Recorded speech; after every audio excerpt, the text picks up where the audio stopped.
Simple and ஈஸியாக ஒரு chicken gravy பண்ணுறதுக்கு ஒரு கடாயில் 2 டேபிள் ஸ்பூன் அளவுக்கு நெய், 2 டீஸ்பூன் அளவுக்கு இஞ்சி பூண்டு பேஸ்ட்டு சேர்த்து பச்சை வாசம் போகிற வரைக்கும் வதக்கிக்கோங்க.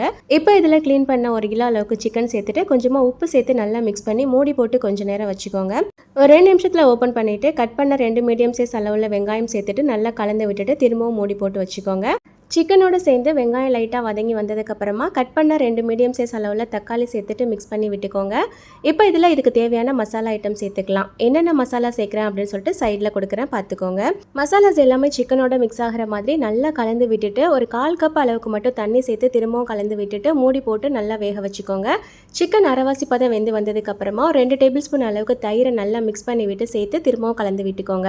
சிக்கன் நல்லா வெந்து எண்ணெய் பிரிஞ்சு வந்ததுக்கப்புறமா ஃப்ரெஷ் க்ரீம் சேர்க்கணும். ஃப்ரெஷ் க்ரீம் இல்லை அப்படின்னா ஒரு டேபிள் ஸ்பூன் அளவுக்கு தேங்காய் பால் பவுடர், ஒரு டேபிள் ஸ்பூன் அளவுக்கு பால் பவுடர் ரெண்டையும் தண்ணியில் மிக்ஸ் பண்ணிவிட்டு சேர்த்துக்கோங்க. கூடவே கொஞ்சமாக கசூரி மேத்தி, பட்டர் எல்லாம் சேர்த்து மிக்ஸ் பண்ணிட்டோம் அப்படின்னா சூப்பரான சிக்கன் கிரேவி ரெடி. ட்ரை பண்ணி பாருங்கள்.